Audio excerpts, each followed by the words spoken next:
अस्सलाम वालेकुम वरहमतुल्लाहि वबरकातुहू। अल्लाह पाक के फजल करम से, अल्लाह पाक के एहसान से हम सब खैरियत से हैं और उम्मीद है कि अल्लाह पाक की रहमतें और फजल करम इंशाअल्लाह आप पे भी दिन रात निछावर हो रहा होगा इंशाअल्लाह आमीन। आज 25 दिसंबर है, तो एक अज़ीम शख्स का यौम विलादत, एक अज़ीम हीरो का यौम विलादत, एक अज़ीम इंसान और मुसलमान का यौम विलादत। जी हाँ, कायदे आज़म मोहम्मद अली जिन्ना, वो रोशन सितारा और वो महकता हुआ फूल और वो अज़मतों का मीनार जो सदियों में एक बार पैदा होता है, वो नायाब हीरा है। अच्छा, मर्द मोमिन, मर्द हक मोहम्मद अली जिन्ना अब बर्रे सग़ीर के मुसलमानों को जुल्म व सितम सहते देखकर इतना तड़पे, इतना दर्द था उनके दिल में मुसलमानों के लिए, जो कि हिंदुओं और अंग्रेज़ों की ग़ुलामी की चक्की में पिस रहे थे। तो उनका तो दिल तड़प उठा, बहुत ही दर्दमंद दिल रखते थे उन मुसलमानों के लिए।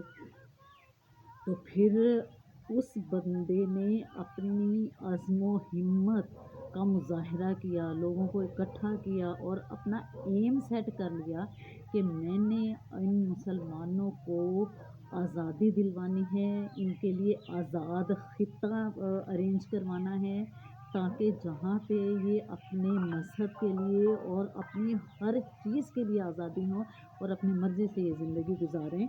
तो उन्होंने तो इस एम के लिए अपना तन मन धन सब कुछ निछावर कर दिया। और अल्लाह पाक फिर ये भी है ना कि अल्लाह ताला ने जिससे काम लेना होता है तो अल्लाह पाक उस बंदे को चुन लेता है। ठीक है, ये इस तरह का जो काम होता है ना, अल्लाह पाक हर एक के हिस्से में नहीं आता, तो वो एक सिलेक्टेड बंदे होते हैं, वो सिलेक्टेड लोग होते हैं जिनसे अल्लाह पाक कोई नेकी का काम लेता है, दूसरों की खैर ख्वाही का काम लेता है। तो इसी तरह अल्लाह पाक ने कायदे आज़म को चुना, सिलेक्ट किया उनको, तो उनके ज़रिए अल्लाह पाक ने ये अज़ीम कारनामा सरअंजाम दिलवाया।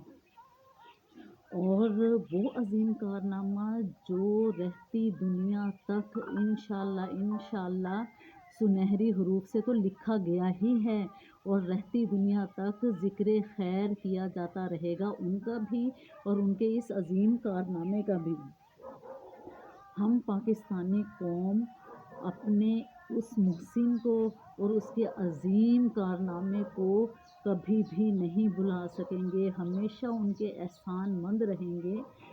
क्या वजह, क्योंकि उन्होंने अपना सब कुछ कुर्बान करके हमें एक अलग ख़ित्ता सरज़मीन अता किया। ख़ित्ता सरज़मीन के लिए हमें अता करने के लिए जिद्दोजहद की और अल्लाह के फजल करम से हमारे लिए ये अरेंज करवा दिया। तो अब देखें, अब हम वो तो अरेंज करके चले गए, कुर्बानियाँ दे के चले गए, जिद्दोजहद करके चले गए, हमें ज़मीन का टुकड़ा देकर चले गए, लेकिन क्या हम उस सरज़मीन का हक़ अदा कर सके? क्या हमने उस ख़ित्ते को वैसे संभाला जैसे हमारा संभालने का हक़ था? बदकिस्मती से हमारे मुल्क की बागडोर कुछ ऐसे लोगों के हाथों में आ गई जिन्होंने इस मुल्क को नोच डाला, तोड़ डाला, टुकड़े टुकड़े कर डाला, दागदार कर डाला। ये मैं कुछ अशार पढ़ती हूँ, इतना दर्द होता है, इतना दुख होता है। हम कुर्बानियाँ उनकी, बनाने वाले वो और नोचने वाले, तोड़ने वाले, दागदार करने वाले गद्दार लोग यहाँ पे हमारे मुल्क में कुछ इस तरह के लोगों से वास्ता हमें पड़ गया कि काली भेड़ें यहाँ पे आ गई कि जिन्होंने हमारे मुल्क का सत्यानाश कर दिया। बेअसर हो गए सब हर्फ़े नवा तेरे बाद, क्या कहें दिल का जो हाल हुआ तेरे बाद। تو بھی دیکھے تو ذرا دیر کو پہچان نہ پائے، ایسی بدلی کوچے کی فضا تیرے بعد۔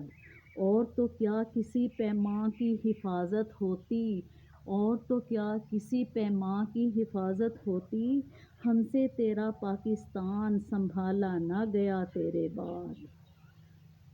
ہم شرمندہ ہیں تجھ سے اے قائد، ہم شرمندہ ہیں، ہم شرمندہ ہیں۔ اللہ پاک ہمارے ملک کو دن دگنی اور رات چگنی ترقی عطا فرمائے، اور ہمارے ملک کی حفاظت فرمائے، لٹیروں، چوروں، ڈاکوؤں سے اپنی حفظ و امان میں رکھے۔ آمین ثم آمین یا رب العالمین۔ السلام علیکم ورحمۃ اللہ وبرکاتہ۔